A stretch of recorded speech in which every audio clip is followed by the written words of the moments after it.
നമസ്കാരം. കാട്ടാൻ ആക്രമണം തടയാൻ കേരള വനംവകുപ്പ് എന്തു ചെയ്തു? റേഡിയോ കോളറുള്ള ആന വന്നിട്ടും അധികൃതർ അറിഞ്ഞില്ലേ? സാധാരണക്കാരന്റെ ജീവൻ ഇവിടെ വിലയില്ലേ?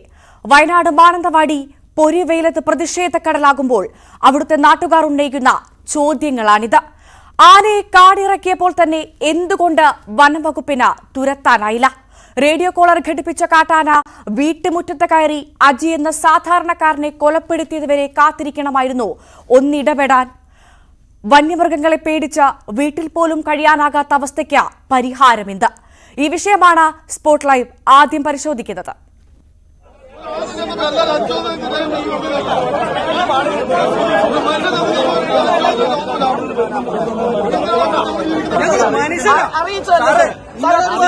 വികാരങ്ങളോട് ഞങ്ങൾ മനുഷ്യരാണ്. അത് നിങ്ങൾ വല്ല കാര്യമുണ്ടോ? ഞങ്ങൾ ആരും തല്ലിക്കൊല്ലല്ല. ഞങ്ങളുടെ ചത്തുപോയത് ഞങ്ങളുടെ കൂടപ്പുറപ്പാ. കാട്ടിക്കരി മരം മുറിക്കാരെല്ലാം ഞങ്ങളുടെ അടുക്കുമ്പോ എല്ലാം ആനയത് സ്വന്തം വീട്ടിൽ കിടന്നുറങ്ങുമ്പോഴേ അല്ലെങ്കിൽ അവിടെ നിൽക്കുമ്പോഴാണ് ആന വന്ന് കാട്ടിക്കാരിട്ടാണ്. ഓക്കെ സർ, ഒരു കുഴപ്പമില്ല. സാധാ പോലീസുകാരാണല്ലോ കുത്തുമൂല ഇപ്പോൾ ഉള്ളത്. ആന വന്നിട്ടുണ്ട് ഇവിടെ. ആന വന്ന് പോലീസുകാർ എന്ത് ചെയ്യാൻ പറ്റും? നാലാളെ കൊണ്ട് നിങ്ങൾ ഇത്രയും ഫോറസ്റ്റുകാരില്ല അവിടെ. ഒറ്റ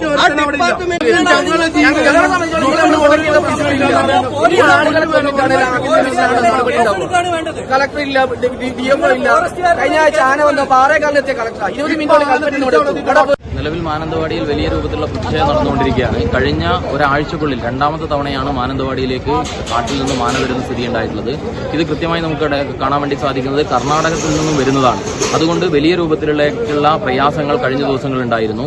ഇന്നത്തെ സ്ഥിതി അതിഭീകരമാണ്. ഇന്ന് ആന നാട്ടിലിറങ്ങിയതിനു ശേഷം മിനിറ്റുകൾക്കകം ഒരാളെ കൊലപ്പെടുന്ന സാഹചര്യം ഉണ്ടായിട്ടുണ്ട്. രാവിലെ അത് അയാളെ ആന ചവിട്ടിക്കൊന്ന ഭാഗത്തേക്ക് ഒരു ഫോറസ്റ്റിന്റെ ഭാഗത്തുനിന്ന് ഒരാളും വന്ന് അങ്ങോട്ടേക്ക് നോക്കിയിട്ടില്ല. ഇവിടെ ഞങ്ങൾക്ക് വേണ്ടത് എന്താ വെച്ചിട്ടുണ്ടെങ്കിൽ ഞങ്ങൾക്ക് ജീവിക്കാനുള്ള, ഞങ്ങൾക്ക് ഇനി ബാക്കിയുള്ളവർക്കാണെങ്കിലും ജീവിക്കാനുള്ള സാഹചര്യം ഒരുക്കി.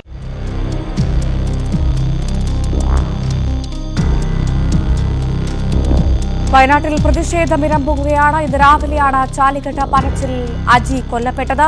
വീടിന്റെ മതിൽ തകർത്ത ആന മുറ്റത്തു വെച്ചാണ് അജിയെ ആക്രമിച്ചത്. കർണാടക പിടികൂടി റേഡിയോ ഘടിപ്പിച്ച കാട്ടാനയാണ് ആക്രമണം നടത്തിയത്.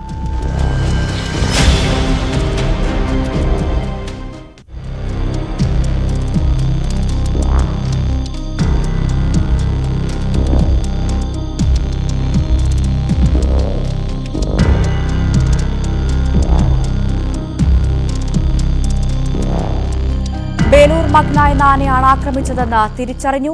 കഴിഞ്ഞ നവംബർ 30-ന് ഹാസനിൽ നിന്നാണ് ആനയെ പിടികൂടിയത്. ആ ദൃശ്യങ്ങളും പുറത്തു വന്നിട്ടുണ്ട്.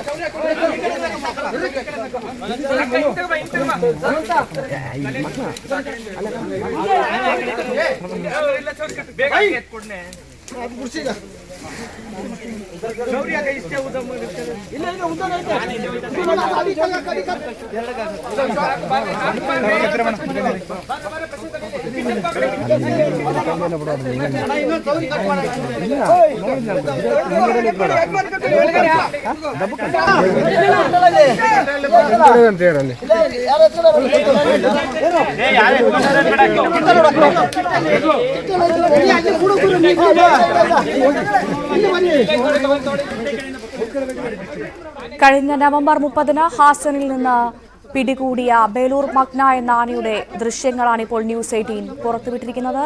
ആ ദൃശ്യങ്ങളാണ് പ്രേക്ഷകർ കണ്ടുകൊണ്ടിരിക്കുന്നത്. വാർത്തയുടെ കൂടുതൽ വിശദാംശങ്ങളുമായി എം ജി മിഥുനുമൊപ്പം വയനാട്ടിൽ നിന്ന് ജിൻസ് തോട്ടുംകരയും ചേരുന്നുണ്ട്. ആദ്യം ജിൻസിലേക്ക്. ജിൻസ്, പ്രതിഷേധ കടലാണ് മാനന്തവാടി. പ്രതിഷേധം അണപൊട്ടുകയാണ്. സാധാരണക്കാരനായ ഒരാളുടെ ജീവനാണിന്ന് പൊലിഞ്ഞത്. എന്താണ് അവിടെ നിന്ന് നമുക്ക് ലഭിക്കാൻ സാധിക്കുന്ന ഏറ്റവും പുതിയ വിശദാംശങ്ങൾ? ഈ പൊള്ളുന്ന വെയിലും അണപൊട്ടി പ്രതിഷേധം ശക്തമാവുന്ന ഒരു കാഴ്ചയാണ് നമ്മളിപ്പോൾ കാണുന്നത്. ഈ മൃതദേഹവുമായി തെരുവിലേക്ക് ഇറങ്ങി ഈ മാനന്തവാടി നഗരമധ്യയാണ് ഇപ്പോൾ പ്രതിഷേധം ശക്തമാകുന്നത്. ആദ്യമേ തന്നെ ഈ DFO അടക്കമുള്ള വനപാലകരും ജില്ലാ കലക്ടറും മണിക്കൂറുകൾ കഴിഞ്ഞിട്ടും സ്ഥലത്തെത്തിയില്ല എന്ന് ആരോപിച്ചുകൊണ്ടായിരുന്നു പ്രതിഷേധം നടത്തിയത്. അതിനുശേഷം ഇതിനെ കൊല്ലണമെന്നുള്ള ആവശ്യത്തിൽ തന്നെ ഉറച്ചു നിൽക്കുകയാണ് ഇപ്പോൾ നാട്ടുകാരുള്ളത്. എന്തായാലും കൊല്ലുന്നത് വരെ, ഈ കാട്ടാനയെ കൊല്ലുന്നത് വരെ സമരം ശക്തമാക്കാൻ തന്നെയാണ് തീരുമാനം. മൃതദേഹവുമായി ഇപ്പോൾ മാനന്തവാടി ഗാന്ധി പാർക്കിലാണ് ഇപ്പോൾ പ്രതിഷേധിക്കുന്നത്. വലിയ രീതിയിലുള്ള പ്രതിഷേധമാണ് നിലവിലുള്ളത്. ജില്ലയിലെ പല ഭാഗങ്ങളിൽ നിന്നുള്ള ആളുകൾ ഈ സമരത്തിൽ പങ്കുചേരുന്നുണ്ട്. മാനന്തവാടി ഗാന്ധി പാർക്ക് കേന്ദ്രീകരിച്ചുകൊണ്ടാണ് ഈ സമരം നടത്തുന്നത്. ഇവിടെ നിലവിൽ ഹർത്താൽ പ്രഖ്യാപിച്ചിട്ടുണ്ട്. വൈകുന്നേരം 5 മണി വരെയാണ് ഹർത്താൽ ഉള്ളത്.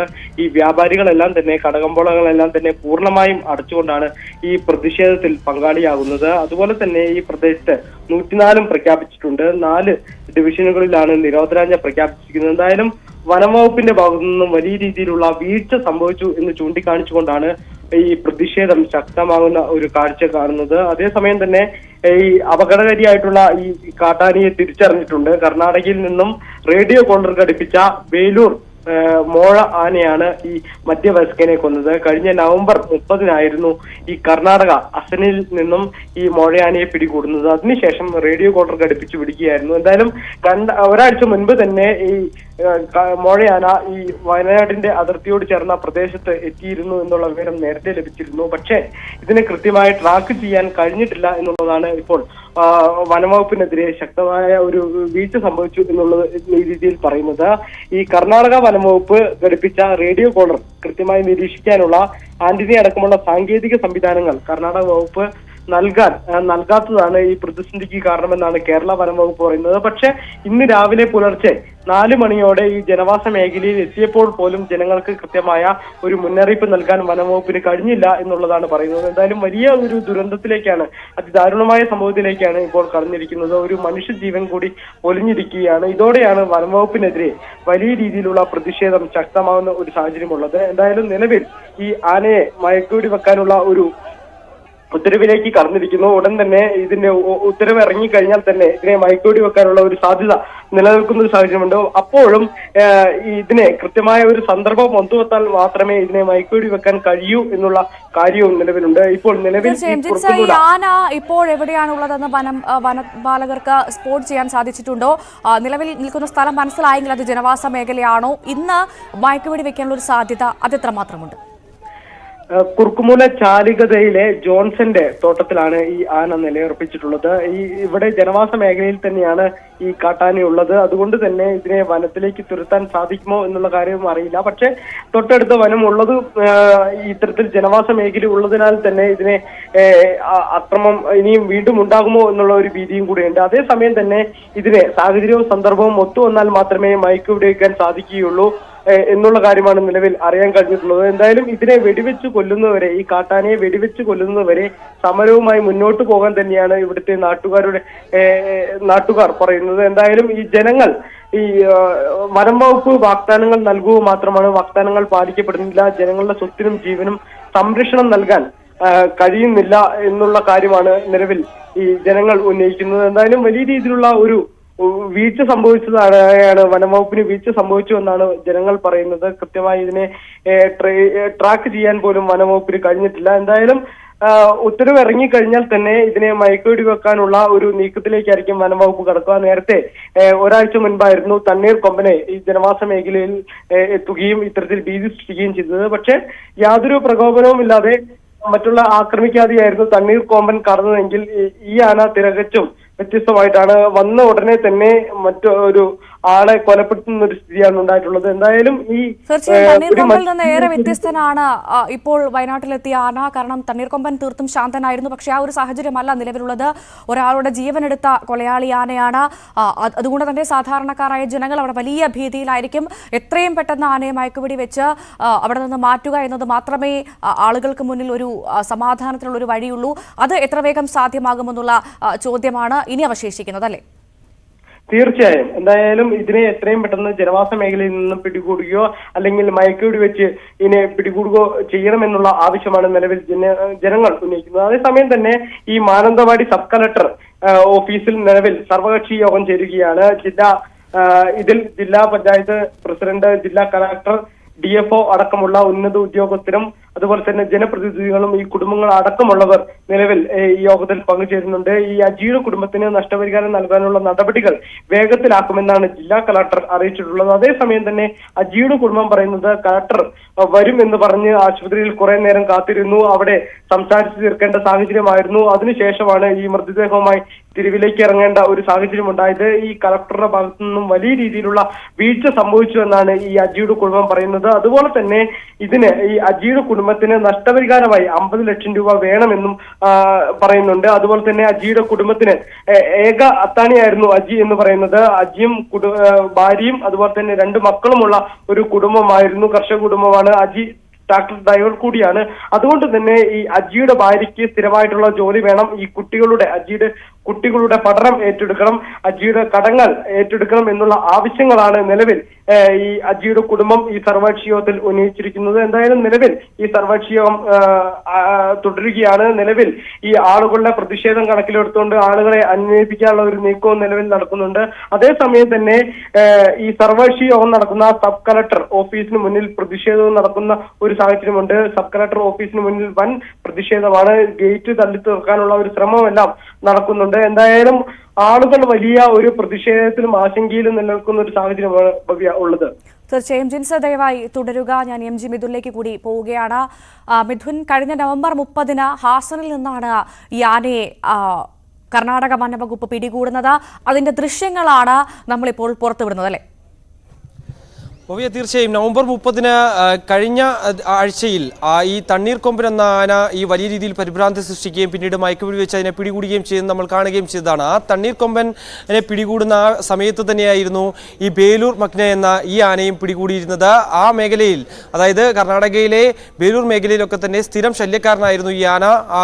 കാപ്പിത്തോട്ടങ്ങളിലും ഒപ്പം തന്നെ മറ്റ് തോട്ടങ്ങളിലും ഒക്കെ തന്നെ നിരന്തരം കൃഷി നാശം സംഭവിക്കുകയും തുടർന്ന് കർഷകരുടെ നിരന്തരമായിട്ടുള്ള ആവശ്യപ്രകാരമായിരുന്നു കർണാടക വനം വകുപ്പ് ഈ ആനയെ പിടികൂടാൻ തീരുമാനിക്കുകയും ചെയ്യുന്നത്. അതിനുശേഷം 3 കുങ്കിയാനകളെ എത്തിച്ചാണ് മയക്കുടി വെച്ചാണ് ഈ ബേലൂർ മഗ്ന എന്ന ആനയെ പിടികൂടുന്നത്. അതിനുശേഷമാണ് ബേലൂർ മഗ്ന എന്ന പേര് നൽകുകയും ചെയ്യുന്നത്. ബേലൂർ വെച്ച് പിടിച്ചതുകൊണ്ട് മഗ്ന എന്നാൽ മോഴ എന്നാണ് മലയാളത്തിൽ അർത്ഥം വരുന്നത്. അതുകൊണ്ട് തന്നെയാണ് ബേലൂർ മഗ്ന എന്ന പേര് ഈ ആനയ്ക്ക് നൽകുകയും ചെയ്തത്. അതിനുശേഷം കേരള അതിർത്തിക്ക് സമീപത്തേക്ക് ഈ ആനയും ഒപ്പം തന്നെ തണ്ണീർക്കൊമ്പനെയും തുറന്നു വിടുകയും ചെയ്യുകയായിരുന്നു. അതിനുശേഷം നിരവധി തവണ ഇത് അതിർത്തി മേഖലയിലേക്ക് എത്തിയിരുന്നു എങ്കിൽ പോലും തന്നെ തിരിച്ച് വനത്തിനുള്ളിലേക്ക് തന്നെ കയറി പോവുകയായിരുന്നു എന്നാണ് നമുക്ക് വനം വകുപ്പിൽ നിന്ന് ലഭ്യമാകുന്ന വിവരങ്ങൾ അനുസരിച്ച് മനസ്സിലാക്കാൻ സാധിക്കുന്നത്. പക്ഷേ ഈ തണ്ണീർക്കൊമ്പൻ കടന്നു വന്ന അതേ വഴിയിലൂടെ തന്നെയാണ് നിലവിൽ ഈ ആനയും കടന്നു വന്നിട്ടുള്ളതെന്നാണ് മനസ്സിലാക്കാൻ സാധിക്കുന്നത്. കാരണം കഴിഞ്ഞ ദിവസങ്ങളിൽ 4 ദിവസം മുമ്പ്, കൃത്യമായി പറഞ്ഞാൽ 4 ദിവസങ്ങൾ മുമ്പ് ഉത്തരമേഖല CCF കെ ദീപ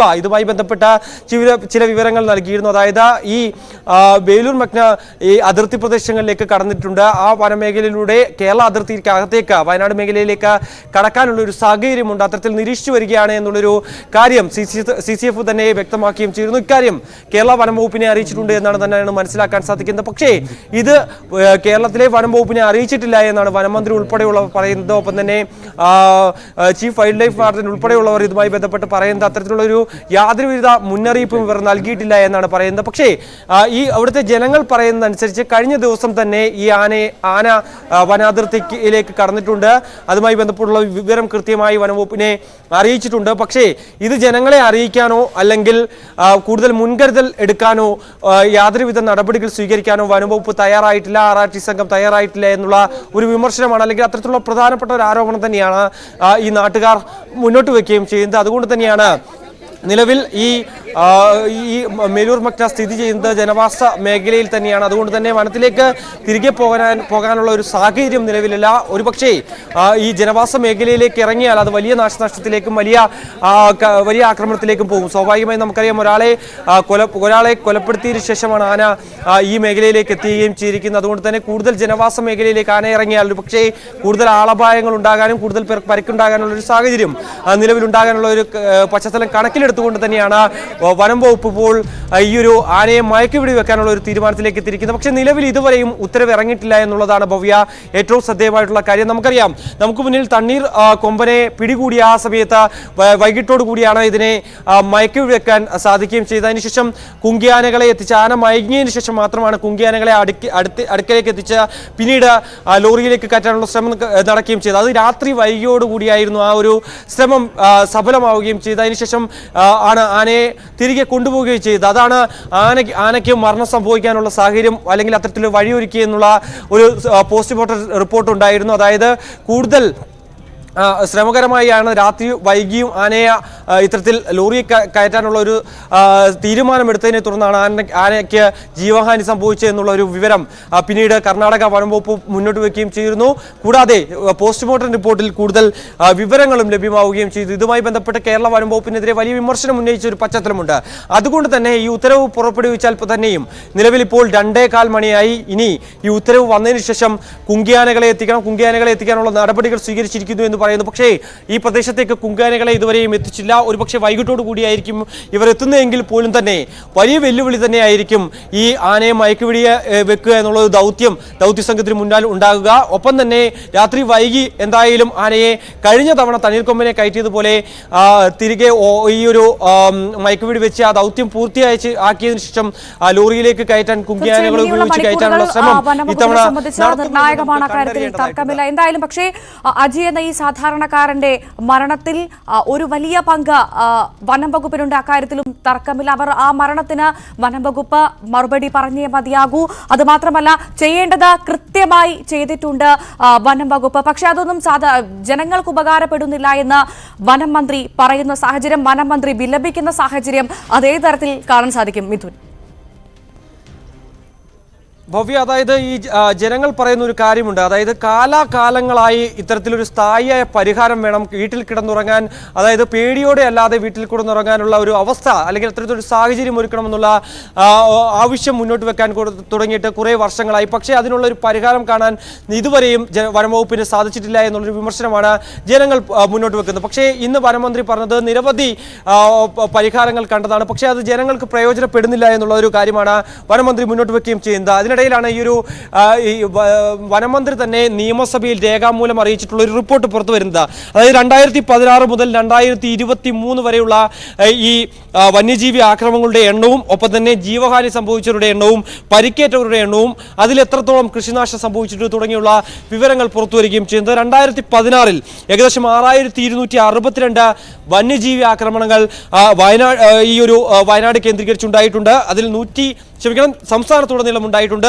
അതിൽ 142 പേർക്ക് ജീവഹാനി സംഭവിച്ചു, 712 പേർക്ക് പരിക്കേറ്റിട്ടുണ്ട്, 315 ലക്ഷം ഏകദേശം 3,15,00,000 രൂപയുടെ കൃഷിനാശം ആ 2016 വർഷങ്ങളിൽ ഉണ്ടായിട്ടുണ്ട്. 2017 ഇതിന്റെ വന്യജീവി ആക്രമണം കൂടുന്നതാണ് കാണാൻ സാധിച്ചത്. 7141 കേസുകളായി വർദ്ധിക്കുന്നു. 110 പേരുടെ മരണത്തിനത് ഇടയാക്കുകയും 851 പേർക്ക് പരിക്കേൽക്കുകയും ചെയ്തു. അന്ന് 7,71,00,000 രൂപയുടെ നാശനഷ്ടം കൃഷിയുമായി ബന്ധപ്പെട്ട കണക്കാക്കപ്പെടുകയും ചെയ്യുന്നു. 2018 വരുമ്പോൾ അത് 7,631 കേസുകൾ വർദ്ധിക്കുന്നു. 134 പേർക്ക് ജീവഹാനി സംഭവിക്കുന്നു, 803 പേർക്ക് പരിക്കേൽക്കുന്നു, 4,08,00,000 രൂപയോളം നാശനഷ്ടം ഉണ്ടാവുകയും ചെയ്യുന്നു. 2019 6,417 കേസുകൾ, 100 പേർക്ക് ജീവഹാനി സംഭവിക്കുന്നു, 789 പേർക്ക് പരിക്കേൽക്കുന്നു, 3,57,00,000 രൂപ നഷ്ടം ഉണ്ടായിരിക്കുന്നു. 2020 വരുമ്പോൾ 7,203. അന്ന്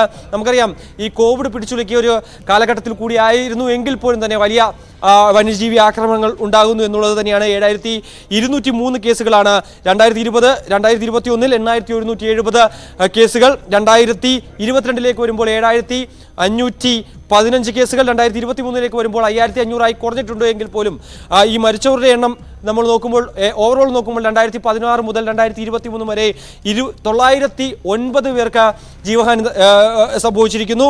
7,492 പേർക്ക് ഗുരുതരമായി പരിക്കേറ്റിട്ടുണ്ട്. ഏകദേശം 68,43,00,000 രൂപയുടെ നാശനഷ്ടങ്ങൾ ഈ ഒരു കാലയളവിൽ ഉണ്ടായിട്ടുണ്ട് എന്നാണ് വനം വകുപ്പ് കണക്കാക്കപ്പെടുകയും ചെയ്യുന്നത്. അത്തരത്തിൽ വയനാട്ടിൽ മാത്രം നോക്കുമ്പോൾ ഏകദേശം 160ഓളം പേർക്ക് ജീവഹാനി സംഭവിച്ചിട്ടുണ്ട്. കൂടുതൽ പേർക്ക് പരിക്കേൽക്കുന്ന ഒരു പശ്ചാത്തലമുണ്ട്. ഇന്നുകൂടി ഒരാൾക്ക് മരണം സംഭവിക്കുന്ന ഒരു സാഹചര്യം. അതുകൊണ്ട് തന്നെ ഒരു ചർച്ചയ്ക്ക് ഇനി തയ്യാറല്ല. ഒരു സ്ഥായിയായിട്ടുള്ളൊരു പരിഹാരമുണ്ടെങ്കിൽ മാത്രമേ ഒരു വിട്ടുവീഴ്ചയ്ക്ക് തയ്യാറാകൂ എന്ന് തന്നെയാണ് നാട്ടുകാർ ഇതിനോടകം പറയുന്നത്. ഭവ്യ, തീർച്ചയായും ഞെട്ടിക്കുന്ന കണക്കുകളാണ് പുറത്തു വരുന്നത്. MG മിഥുനാണ് വിവരങ്ങൾ നൽകിയത്. ഒരിക്കൽ കൂടി ജിൻസ് തോട്ടുങ്കരയിലേക്ക് കൂടി പോവുകയാണ്.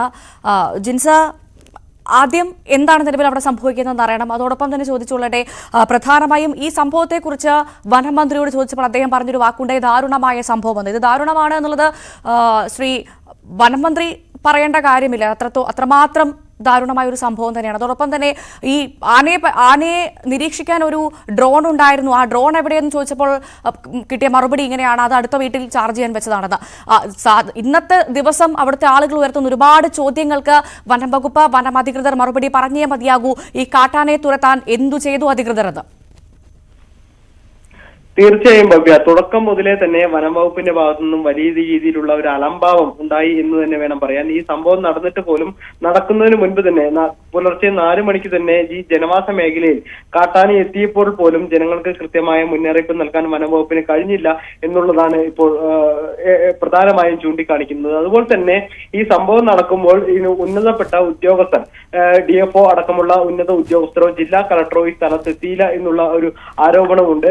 ഇതിൽ പ്രതിഷേധിച്ചുകൊണ്ടായിരുന്നു ഈ മൃതദേഹം മാനന്തവാടി ഗാന്ധി പാർക്കിലേക്ക് എത്തിച്ച് പ്രതിഷേധത്തിലേക്ക് കടക്കുന്ന ഒരു സാഹചര്യം ഉണ്ടായത്. ഇത്തരം ഉദ്യോഗസ്ഥരുടെ അലംഭാവമാണ് ഇത്തരത്തിലുള്ള ഒരു പ്രതിഷേധം കണക്കാൻ ഒരു കാരണമാകുന്നത് എന്ന് തന്നെ വേണം പറയാൻ. എന്തായാലും നിലവിൽ ഈ ആന നിലവിലുള്ളത് ഈ കുറുക്കമൂല പ്രദേശത്ത് തന്നെയാണ്. ആനയെ നിരീക്ഷിച്ചു വരികയാണ്. എന്തായാലും ഇതേ സമയം തന്നെയാണ് മാനന്തവാടി സബ് കളക്ടർ ഓഫീസിൽ സർവകക്ഷി യോഗം ചേരുന്നത്. അജിയുടെ കുടുംബം നിലവിൽ അവരുടെ ആവശ്യങ്ങൾ ഉന്നയിച്ചിട്ടുണ്ട്. ഈ കുടുംബത്തിന്റെ ഏക അത്താണിയായിട്ടുള്ള അജി മരണപ്പെട്ടതിൽ 50 ലക്ഷം രൂപയെങ്കിലും നഷ്ടപരിഹാരം വേണമെന്നുള്ളതാണ്. അതുപോലെ തന്നെ അജിയുടെ ഭാര്യയ്ക്ക് സ്ഥിരമായ ജോലി നൽകണമെന്നുള്ള ആവശ്യവും ഉന്നയിക്കുന്നുണ്ട്. ഇതിൽ CCF പറയുന്നത്, ഉത്തരമേഖല CCF ഈ യോഗത്തിലുണ്ട്. ആനയെ തുരത്താൻ കുറെ ശ്രമിച്ചു, പക്ഷേ നടന്നില്ല എന്നുള്ളതാണ് പറയുന്നത്. ഇനി എന്തായാലും ഇതിനെ മയക്കുവെടി വെച്ച ശേഷം മുത്തങ്ങയിലെ ആന ക്യാമ്പിലേക്ക് മാറ്റും എന്നുള്ള കാര്യവും പറയുന്നുണ്ട്. ഇതിന് നഷ്ടപരിഹാരമായി ആദ്യ ഗഡു 5 ലക്ഷം രൂപ തിങ്കളാഴ്ച തന്നെ നൽകും എന്നും CCF പറയുകയുണ്ടായി. എന്തായാലും നിലവിൽ ഈ കുടുംബങ്ങൾ ഉന്നയിച്ച വനം വകുപ്പ് ഉദ്യോഗസ്ഥർക്ക് സ്ഥിരമായി ജോലി നൽകാനുള്ള അധികാരമില്ല. അതുകൊണ്ട് തന്നെ ഈ സ്ഥിരം ജോലി നൽകാൻ എന്ന കാര്യത്തിൽ സർക്കാർ തലത്തിൽ തീരുമാനം എടുക്കും എന്നുള്ള കാര്യമാണ് പറഞ്ഞത്. എന്തായാലും ഈ CCFന്റെ മറുപടിയിൽ വലിയ രോഷാകുലരായി ഈ യോഗത്തിൽ കയ്യേറ്റമുണ്ടാകുന്ന സ്ഥിതിവിശേഷമുണ്ട്. ഇപ്പോൾ നിലവിൽ കൂടുതൽ പോലീസുകാർ എത്തിയിട്ടുണ്ട്. ഈ യോഗത്തിൽ വലിയ കയ്യേറ്റം നടക്കുന്ന ഒരു സാഹചര്യമാണ് നിലവിലുള്ളത്. എന്തായാലും ഇതിനെ മയക്കുവെടി വെക്കാൻ ഇത്രയും നേരമായിട്ടും ഉത്തരവ് ലഭിക്കാത്തതിൽ വലിയ ഒരു ആശങ്ക നിലനിൽക്കുന്നുണ്ട്. നേരത്തെ തണ്ണീർക്കൊമ്പന്റെ കേസിൽ പറയുകയാണെങ്കിൽ ഏറെ വൈകിയായിരുന്നു ഉത്തരവ് ലഭിച്ചത്. അതിനുശേഷം ഏറെ നേരത്തെ പരിശ്രമത്തിനൊടുവിലായിരുന്നു ഇതിനെ മയക്കുവെടി വെക്കുകയും മറ്റ് രാത്രിയോടെ 10:00 ഇതിനെ കർണാടകയിലേക്ക് കൊണ്ടുപോവുകയും ചെയ്തത്. പക്ഷേ ഇത്തരത്തിൽ നേരം വെളുത്തു കഴിഞ്ഞാൽ ഇതിനെ മയക്കുവെടി വെക്കുന്ന അടക്കമുള്ള ദൗത്യ കാര്യങ്ങളിൽ വലിയ രീതിയിലുള്ള ഒരു പ്രശ്നമുണ്ടാകും എന്ന് തന്നെയാണ് അറിയാൻ കഴിഞ്ഞിട്ടുള്ളത്. തീർച്ചയായും ഈ നടപടികൾ, ഉത്തരവുകളൊക്കെ വൈകുന്നത് അവിടുത്തെ സാധാരണക്കാരനെ സംബന്ധിച്ചിടത്തോളം ജീവൻ കയ്യിൽ പിടിച്ചു നിൽക്കുന്ന ഒരു അവസ്ഥയായിരിക്കും. അത്രമാത്രം ഭീതിയിലാണ് അവിടുത്തെ ആളുകൾ. വലിയ പ്രതിഷേധം നടക്കുന്നുണ്ട്. ജിൻസ്, ഈ വനമന്ത്രി സ്ഥലത്തെത്തണമെന്നുള്ളൊരു ആവശ്യമൊക്കെ നാട്ടുകാർ ഉന്നയിക്കുന്നുണ്ട് പ്രതിഷേധത്തിനിടയിൽ. അതിന് സാധ്യത ഇത്രമാത്രമുണ്ട്. അതോടൊപ്പം തന്നെ എന്താവശ്യം അംഗീകരിച്ചാൽ ഈ സമരം അവസാനിപ്പിക്കും, പ്രതിഷേധം അവസാനിക്കുമെന്നാണ് നാട്ടുകാർ പറയുന്നത്? നിലവിൽ ഈ അജീഷിനെ കൊലപ്പെടുത്തിയ കാട്ടാനയെ കൊല്ലണമെന്നുള്ള ആവശ്യത്തിൽ തന്നെയാണ് ഇപ്പോൾ നാട്ടുകാർ ഉറച്ചു നിൽക്കുന്നത്. കൊല്ലാത്ത പക്ഷം ഈ സമരവുമായി മുന്നോട്ട് പോകും തന്നെയാണ് നിലവിൽ ഈ നാട്ടുകാർ പറയുന്നത്. മൃതദേഹവുമായി നിലവിൽ ഈ മാനന്തവാടി ഗാന്ധി പാർക്കിൽ തന്നെയാണ് ഈ സമരവുമായി നാട്ടുകാർ ഇപ്പോൾ ഈ സമരം നടത്തുന്നത്. ജില്ലയിലെ പല ഭാഗങ്ങളിൽ നിന്നുള്ള ആളുകൾ ഈ സമരത്തിന് എത്തുന്നുണ്ട്. എന്തായാലും സമരം ശക്തമാകുന്ന സാഹചര്യത്തിൽ എത്രയും പെട്ടെന്ന് ഇതിനെ പിടികൂടണമെന്നുള്ള ആവശ്യത്തിൽ തന്നെയാണ് ഈ വനംവകുപ്പും ഉള്ളത്. അതേസമയം തന്നെ ഇതിനെ ഉത്തരവ് ലഭിക്കേണ്ടതുണ്ട്. ഇതിന് ഉത്തരവ് ലഭിച്ചാൽ മാത്രമേ ഇതിനെ മയക്കുവെടിവെക്കുന്ന അത്തരത്തിലുള്ള ഒരു കാര്യങ്ങളിലേക്ക് നിലവിൽ കടക്കുകയുള്ളൂ. എന്തായാലും നിലവിൽ സർവകക്ഷി യോഗം പുരോഗമിക്കുകയാണ്. അതിനിടയിൽ പ്രതിഷേധം ശക്തമാകുന്ന ഒരു കാഴ്ചയാണ് നിലവിലുള്ളത്. ഈ മേഖലയിൽ തന്നെ ഈ മാനന്തവാടിയിൽ ഹർത്താൽ പ്രഖ്യാപിച്ചിട്ടുണ്ട്. 5 മണി വരെയാണ് ഹർത്താൽ ഉള്ളത്. അതേസമയം തന്നെ ഈ മാനന്തവാടി നഗരസഭയിലെ 4 ഡിവിഷനുകളിൽ 104 നിരോധനാജ്ഞയും പ്രഖ്യാപിച്ചിട്ടുണ്ട്. ആളുകൾക്ക് ഈ അക്രമം നടന്ന ശേഷമായിരുന്നു ആളുകൾക്ക് ജാഗ്രതാ നിർദ്ദേശം നൽകിയത്. എന്തായാലും വനംവകുപ്പിന്റെ ഭാഗത്തു നിന്നും വലിയ വീഴ്ചയുണ്ടായി എന്നുള്ളതാണ് പറയുന്നത്. വനംവകുപ്പ് മന്ത്രി എത്രയും പെട്ടെന്ന് ഈ മേഖലയിൽ ഈ പ്രദേശത്ത് എത്തി കാര്യങ്ങൾ നിയന്ത്രിക്കണം എന്നുള്ള കാര്യവും നേരത്തെ പറയുന്നുണ്ട്. എന്തായാലും വനം വകുപ്പിനെതിരെ വലിയ രീതിയിലുള്ള പ്രതിഷേധം നടക്കുമ്പോഴും വനം വകുപ്പ് മന്ത്രിക്കെതിരെയും വലിയ പ്രതിഷേധമാണ് നടക്കുന്നത്.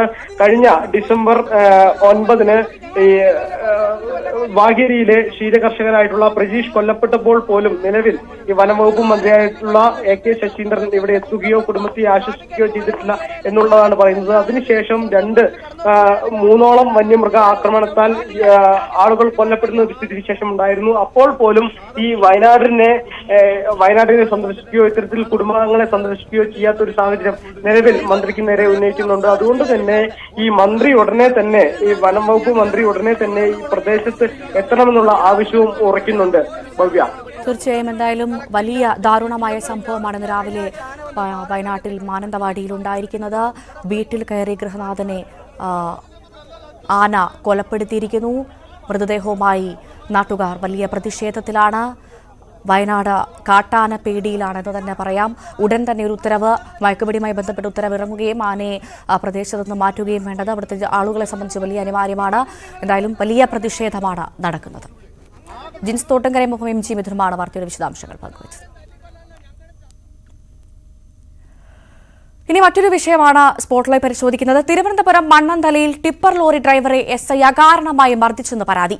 മണ്ണന്തല പോലീസ് സ്റ്റേഷനിലെ SI സമ്പത്തിനെതിരെയാണ് പരാതി. പോലീസ് നടപടികൾക്ക് സാധാരണക്കാർക്ക് മൊബൈലിൽ ചിത്രീകരിക്കാമെന്ന DGPയുടെ ഉത്തരവ് നിലനിൽക്കെ SI മൊബൈൽ ഫോൺ പിടിച്ചു വാങ്ങുന്നതും ദൃശ്യങ്ങളിൽ വ്യക്തമാണ്. അതേസമയം മണ്ണടിക്കാനുള്ള പാസിന്റെ സമയത്തിൽ കൃത്രിമം കാണിച്ച കൂടുതൽ ലോഡ് കൊണ്ടുപോകുന്നു എന്നാണ് SIയുടെ വിശദീകരണം. നീ പറഞ്ഞ 20 മിനിറ്റ് നീയാണ് സമയം പറഞ്ഞു കൊടുത്തത്. പിന്നെ അതെങ്ങനെ എഴുതും? എന്റെ ജോലിയെ ജീവിക്കാൻ സമ്മതിക്കൂലേ? കള്ളത്തരം കാണിച്ച അവനെ ഇരുത്തൂല അവിടെ. ഞാൻ ഒരു കള്ളത്തരം കാണിച്ചിട്ടില്ല. പിന്നെ നീ സമയം ചോദിച്ച് കൃത്യമായിട്ട് എഴുതാത്തത് 1 മണിക്കൂർ എല്ലാരും വെക്കാൻ പറ്റില്ല. ഉണ്ടാക്കാൻ വയ്ക്കുന്നത് 1 മണി ഇതിന്റെ ഉദ്ദേശമാണോ അവിടെ നടക്കുന്നത്?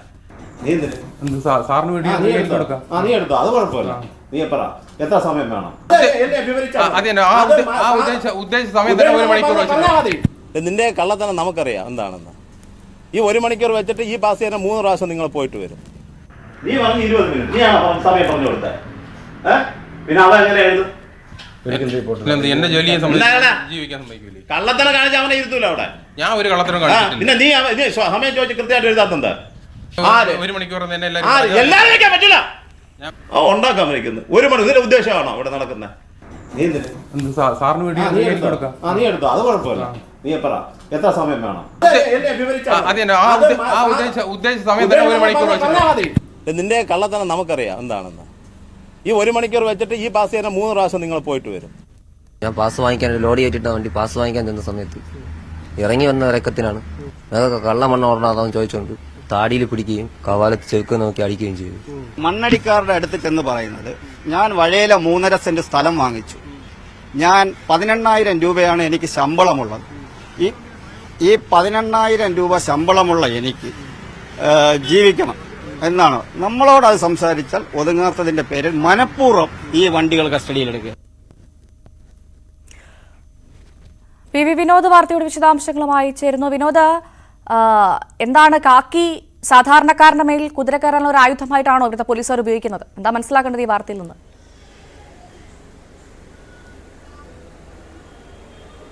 മണ്ണന്തലയിൽ ഒരു ഫ്ളാറ്റ് നിർമ്മിക്കുന്നതിന് വേണ്ടിയുള്ള പ്രവൃത്തികൾ നടക്കുന്നുണ്ട്. ആ വസ്തുവിൽ നിന്ന് മണ്ണ് മാറ്റുന്നുണ്ട്. ഇത് ജിയോളജി വകുപ്പിന്റെ അനുമതിയോടുകൂടിയാണ് ആ മണ്ണ് നീക്കം ചെയ്യുന്നത്. തൊട്ട് അടുത്ത് തന്നെയുള്ള മറ്റൊരു പറമ്പിൽ അവിടെയാണ് ഈ മണ്ണ് കൊണ്ട് നിക്ഷേപിക്കുന്നതും. ഇതിന് ഈ മണ്ണ് നീക്കം ചെയ്യുന്നതിന് മണ്ണന്തല സ്വദേശിയായ ഹരിലാൽ എന്ന വ്യക്തിയാണ് കരാർ ഏറ്റെടുത്തത്. ഇദ്ദേഹം 2 ടിപ്പർ ലോറികൾ വാടകയ്ക്കെടുത്ത് ഈ മണ്ണ് നീക്കുകയാണ്. അതായത് ഇദ്ദേഹത്തിന് സ്വന്തമായി വാഹനമില്ലാത്തതുകൊണ്ട് ഈ കരാർ എടുത്തയാൾ 2 വാഹനങ്ങൾ വാടകയ്ക്കെടുത്ത് ഈ കരാറിൻ്റെ ഭാഗമായി ഫ്ളാറ്റ് നിർമ്മിക്കുന്ന സ്ഥലത്തുള്ള മണ്ണ് മറ്റൊരു സ്ഥലത്തേക്ക് മാറ്റുകയാണ്. അവിടെയാണ് മണ്ണന്തല SI സമ്പത്ത് എത്തുകയും ഈ മണ്ണ് നീക്കുന്നതുമായി ബന്ധപ്പെട്ട് അവിടെ ഒരു ഓഫീസ് സ്ഥാപിച്ചിട്ടുണ്ട്. ഹരിലാലിൻ്റെ ഓഫീസാണ്. അവിടെ പാസ് എഴുതാൻ ഒരു ജീവനക്കാരനെ നിയോഗിച്ചിട്ടുണ്ട്. മറ്റൊരു ഡ്രൈവർ, ഈ ടിപ്പർ ലോറികളിൽ ഒന്നിൻ്റെ ഡ്രൈവറും ആ സമയത്ത് അവിടെ ഉണ്ടായിരുന്നു. അവിടേക്ക് SI വരികയും ഭീകരമായി തന്നെ ഇവരെ അസഭ്യം പറയുകയും വളരെ മോശമായ വാക്കുകൾ ഇവർക്ക് നേരെ ഉപയോഗിക്കുകയും പിന്നീട് ഡ്രൈവറെ ഈ താടിരോമത്തിൽ പിടിച്ചു വലിച്ച് മുഖത്തടിച്ചുകൊണ്ടാണ് പരാതി. പേരൂർക്കട ആശുപത്രിയിൽ അദ്ദേഹം ചികിത്സ തേടിയിട്ടുണ്ട്. അവിടുത്തെ ചികിത്സാ രേഖകൾ ഉൾപ്പെടുത്തി ഇപ്പോൾ പരാതി നൽകിയിട്ടുണ്ട്. DGPക്കും അതോടൊപ്പം തന്നെ സിറ്റി പോലീസ് കമ്മീഷണർക്കുമാണ് പരാതി നൽകിയിട്ടുള്ളത്. അവർ പറയുന്നത് കൃത്യമായി ഈ പാസിൽ രേഖപ്പെടുത്തുന്ന തരത്തിൽ തന്നെയാണ് അവിടെ നിന്ന് മണ്ണ് മാറ്റുന്നത്. ആ പ്രദേശത്ത് തന്നെ CCTV ക്യാമറകളുണ്ട്, അത് പരിശോധിക്കാം. അങ്ങനെ കൂടുതൽ മണ്ണ് കൊണ്ടുപോയിട്ടുണ്ടെങ്കിൽ ഏത് നിയമ നടപടിയും നേരിടാമെന്ന് ഈ ഓഫീസിലെ ജീവനക്കാരനും പാസ് എഴുതുന്ന ആളും ലോറി ഡ്രൈവറും ഈ കരാർ എടുത്തിട്ടുള്ള ആളും പറയുന്നു. മാത്രവുമല്ല, ഈ ദൃശ്യങ്ങളിൽ വ്യക്തമാകുന്നൊരു കാര്യമുണ്ട്, അത് ഗൗരവമുള്ള ഒരു സംഗതിയാണ്.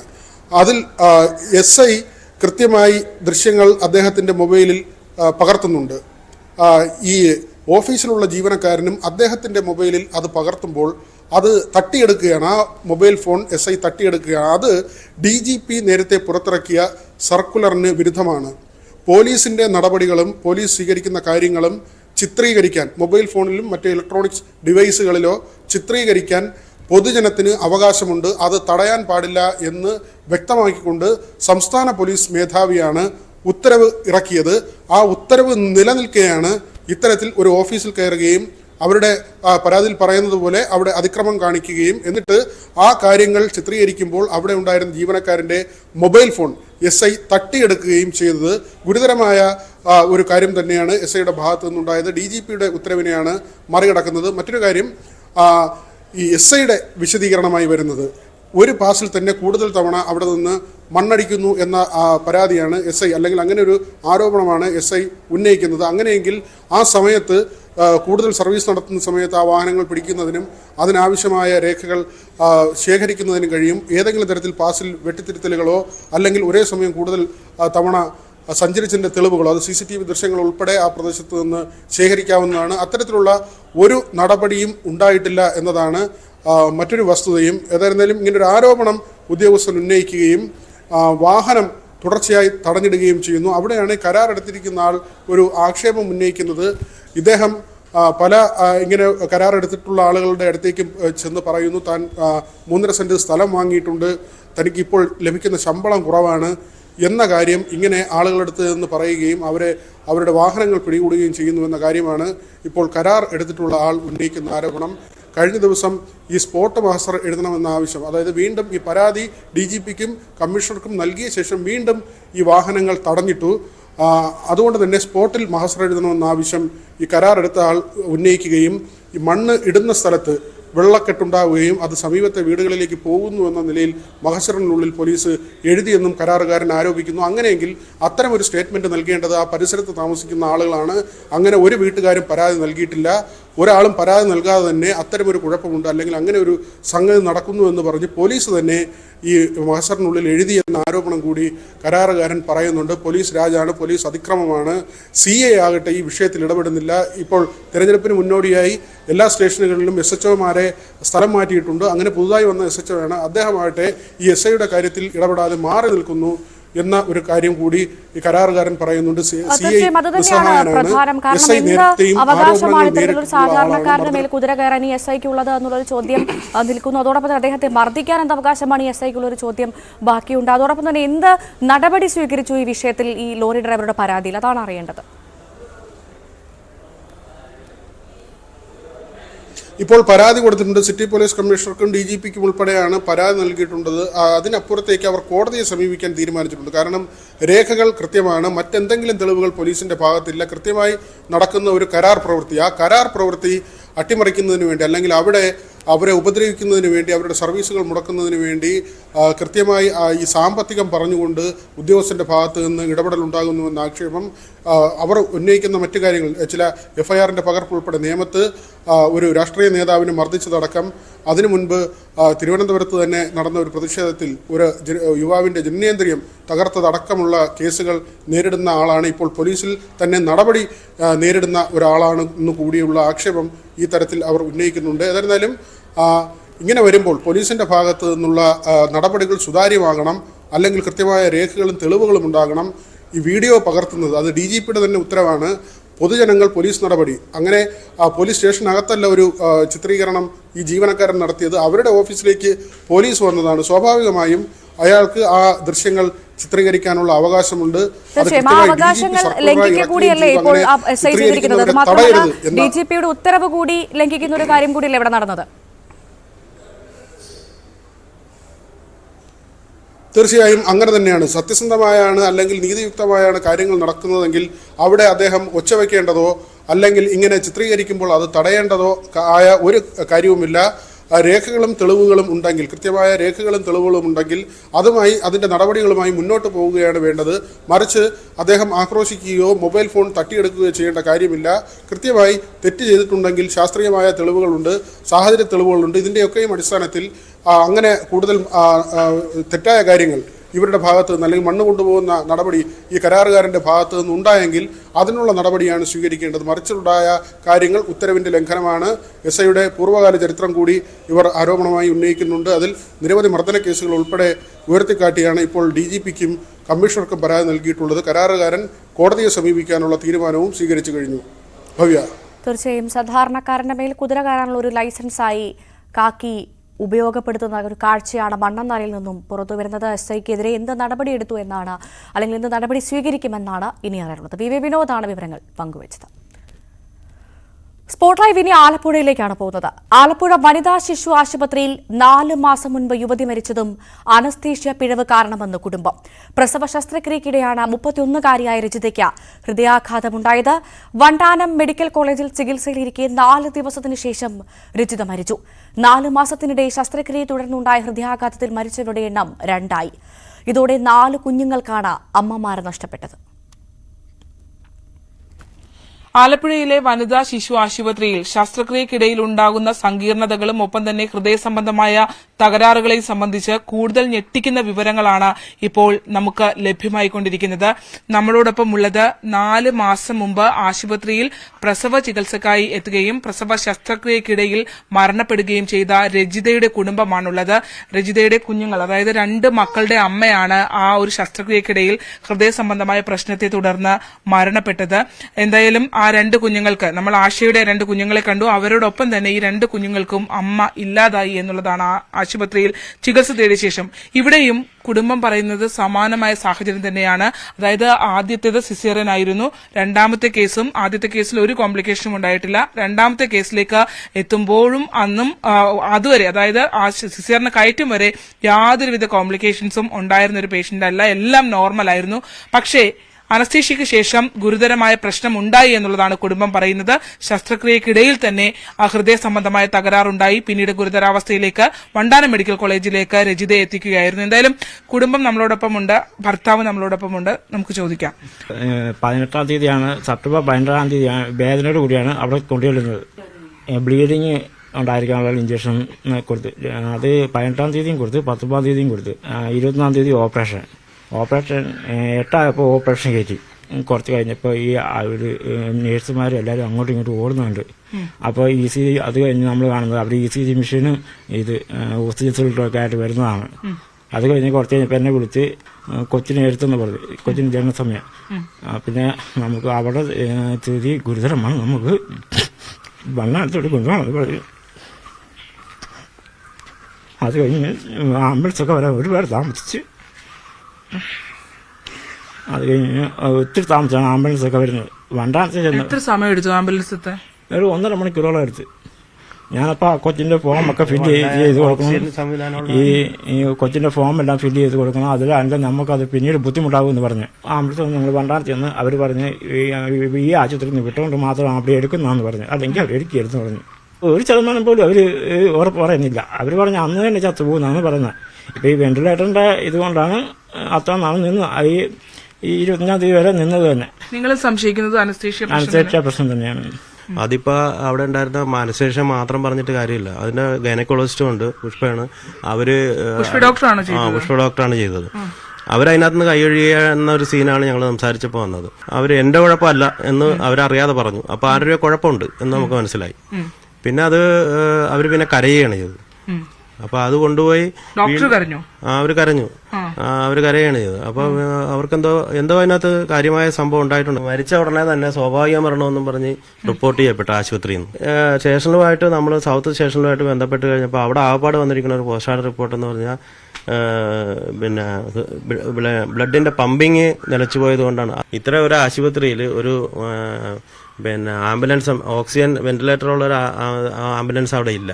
അത് മെഡിക്കൽ കോളേജിൽ നിന്ന് ഈ തിരക്കിനിടക്കൂടെ ഇവിടെ വന്ന് ആളെയും കയറ്റി അതിന്റെ പേപ്പർ വർക്കും ചെയ്ത് അവിടെ ചെന്ന് അത്ര സമയമെടുത്ത്. അത്ര സമയം ഈ രോഗി മരിച്ചുകൊണ്ടിരിക്കുകയാണ്. മരിച്ചു എന്നാണ് പറയുന്നത്.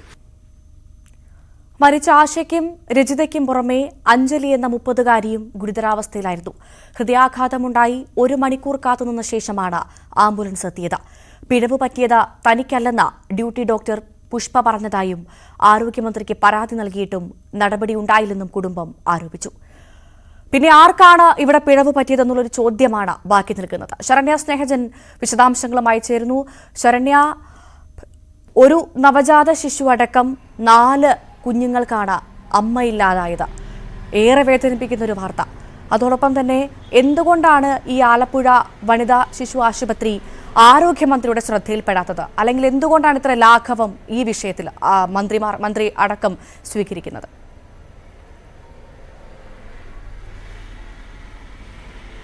ഇതിനകത്ത് ഏറ്റവും പ്രധാനപ്പെട്ട കാര്യം, നമ്മളിപ്പോൾ നേരത്തെ കണ്ട മനുഷ്യനെ കണ്ടില്ലേ, അവരെ പോലുള്ള പാവപ്പെട്ട ആളുകളാണ് ഈ ആശുപത്രിയെ ആശ്രയിക്കുന്നത് എന്നുള്ളതാണ്. അതായത് സാമ്പത്തികമായി പിന്നോക്കം നിൽക്കുന്ന സാധാരണക്കാരായ മനുഷ്യരാണ്.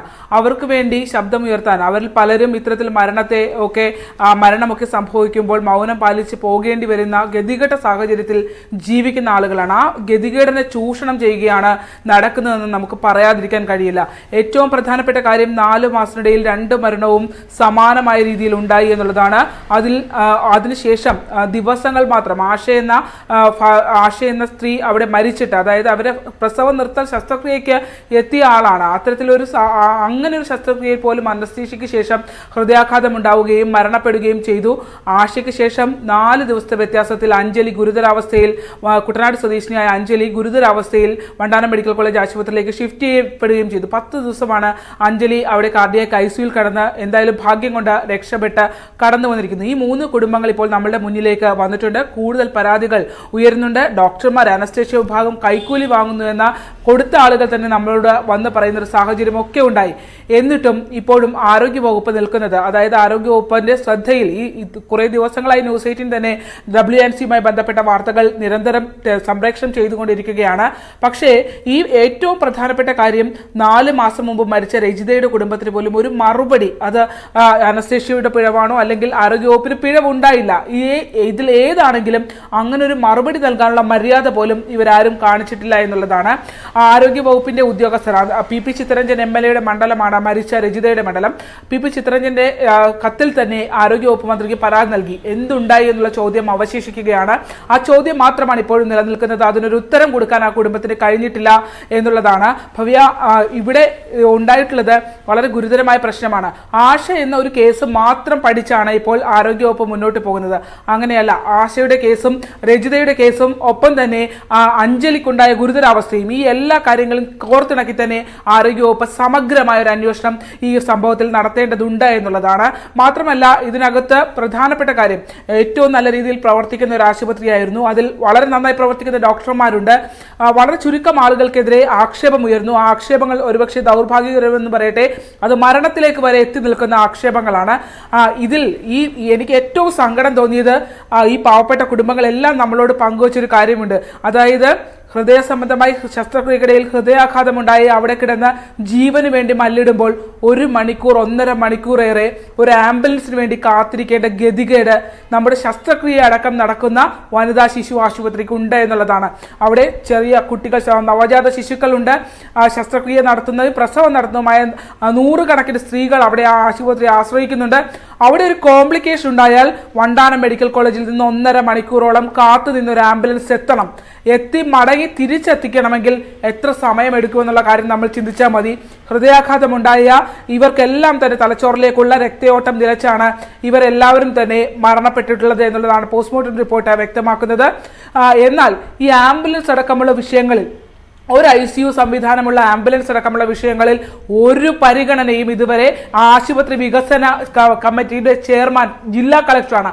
ആ ജില്ലാ കളക്ടർ പോലും നമുക്ക് കൃത്യമായ ഒരു മറുപടി തരാൻ തയ്യാറായിട്ടില്ല. പലതവണ ജില്ലാ കളക്ടറോട് നമ്മൾ ഈ വിഷയത്തെ സംബന്ധിച്ച് എന്താണ് പറയാനുള്ളതെന്ന് ചോദിച്ചപ്പോൾ പോലും അദ്ദേഹം ഒരു മറുപടി തരാതെ ഒഴിഞ്ഞു മാറുന്ന സാഹചര്യമാണ് ഉണ്ടായിട്ടുള്ളത്.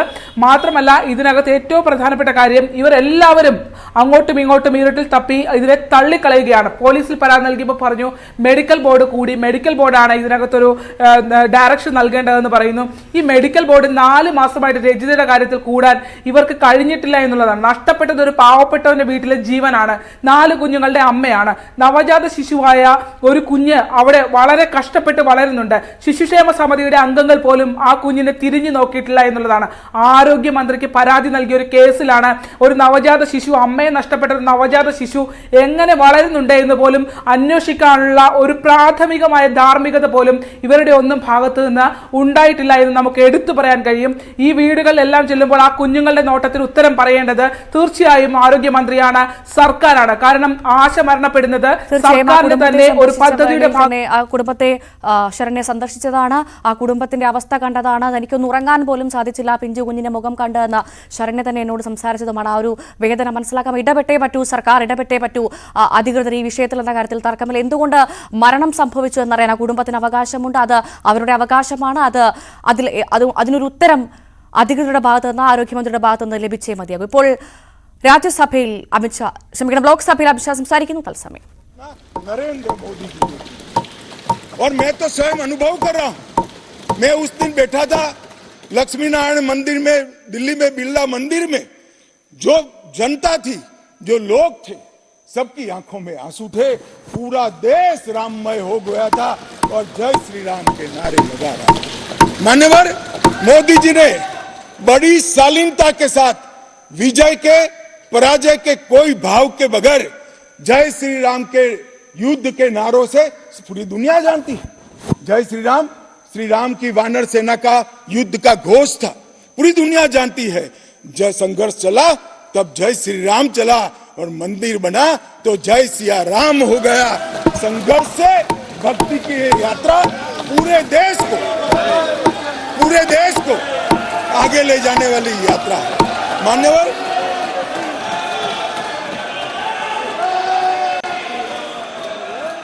इतने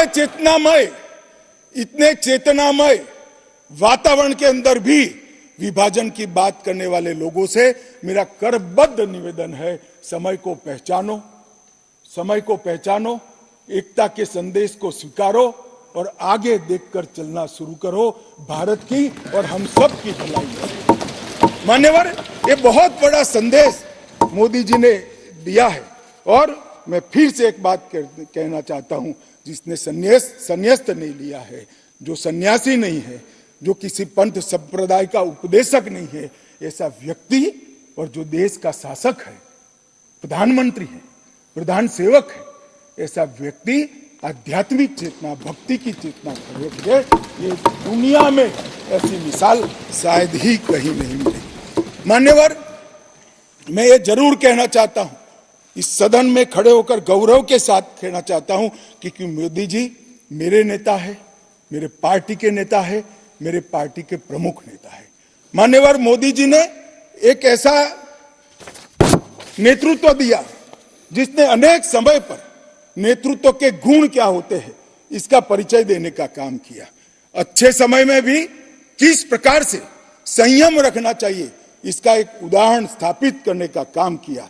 और हर समय पर निर्भयता के साथ संवेदनशील, सजग और जन भावनाओं को समर्पित नेतृत्व कैसा होता है इसका उदाहरण दिया. इनके 10 साल के कालखंड के अंदर अनेक प्रकार के पड़ाव आए हैं.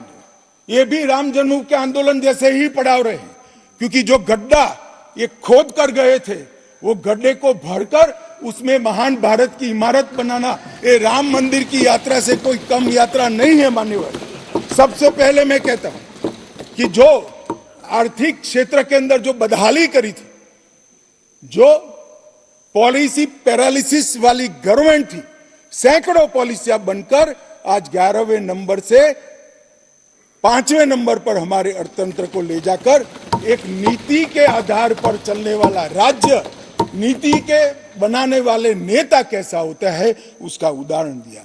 कोविड आया तो भयभीत हुए बगैर, सरकार की मशीनरी कम पड़ जाएगी, जब तक आंदोलन पूरा देश नहीं लड़ेगा इससे हम नहीं लड़ पाएंगे, वो जानते हुए एक मोर्चे पर वैक्सीन का इनोवेशन का काम चालू रहा, दूसरे मोर्चे पर हेल्थ इंफ्रास्ट्रक्चर का अपग्रेडेशन का काम चालू रहा, तीसरे मोर्चे पर हर गरीब के घर में अनाज पहुंचाने का काम चालू रहा, चौथे मोर्चे पर जो कोविड की दर्दियों की शुश्रूषा कर रहे थे उनका नेतृत्व करने का काम चालू रहा, और 5वें मौके पर जनता कर्फ्यू, दिया जलाना, थाली बजाना, हंसने वाले आज रोड पर घूमते हो गए, उनको मालूम नहीं है पूरी दुनिया मोदी जी के संवेदनशील और समग्रता से भरे हुए नेतृत्व को आज स्वीकार। मान्यवर, यही समय में कोविड का पड़कार भी आया, यही समय में 62 की तरह चीन ने अपना मुंह दिखाना शुरू किया, दृढ़ता के साथ नेतृत्व छाती सीना तान कर खड़ा रहा, हिंदुस्तान की 1 इंच जमीन नहीं। कई बार हुआ था इसी समय में पुंछ और पुलवामा में हमला हुआ, सर्जिकल स्ट्राइक और एयर स्ट्राइक कर नेतृत्व की वीरता का भी परिचय दिया और घर में घुसकर जवाब देने का काम किया। हजारों बच्चों जब परीक्षा के वक्त आत्महत्या करते थे, ट्रेस में आते थे, मनोरोग के शिकार बनने थे, एक पिता की तरह एक प्रजावात्सल नेतृत्व का परिचय देते हुए प्रजा परीक्षा पे चर्चा की भी बात। और जब मौका राम मंदिर का आया तब एक सन्यासी की तरह, एक भक्त की तरह गौरवपूर्ण तरीके से आध्यात्म को जागरूक करते हुए आध्यात्मिक चेतना का जागरण करने का काम भी नरेंद्र मोदी जी ने किया। मैं इसलिए कहता हूं कि बहुत लंबे समय से इस देश को ऐसे नेतृत्व की जरूरत थी। 70 साल तक, 68 साल तक देश ऐसे नेतृत्व में भटकता रहा, लटकता रहा। 130 करोड़ की जनता ने मोदी जी को चुनकर एक सर्वगुण संपन्न नेता को चुनकर देश की सभी चुनौतियों को समाप्त किया। मान्यवर, मैं आज आपके माध्यम से ये मैं कहना चाहता हूं, ये राम मंदिर का निर्माण, वो राम मंदिर में रामलला की बाल प्रतिमा, मनोहरी दृश्य, आंख बंद कर देते तो सामने वो प्रतिमा दिखाई पड़ती। इतनी मनोहरी प्रतिमा बनाने का काम हुआ और उसकी प्राण प्रतिष्ठा भी हुई। मान्यवर, एक प्रकार से समग्र भारतीय संस्कृति को मोदी जी के माध्यम से एक अभिव्यक्ति का काम है।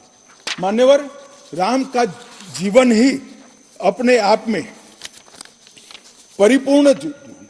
बचपन में ही शिक्षा संस्थानों की रक्षा के लिए विश्वामित्र के वहां रावणों का वध किया, अहल्या को सम्मान दिया, मां सबरी को गले लगाकर इस देश के गिरिजन और पिछड़े लोगों को गले लगाने का काम किया, महिलाओं का सम्मान किया और गिलहरी, गिद्ध, वानर, रींछ, वनवासी सबको जोड़कर सत्य पर सत्य की विजय का झंडा श्री राम ने फहराया।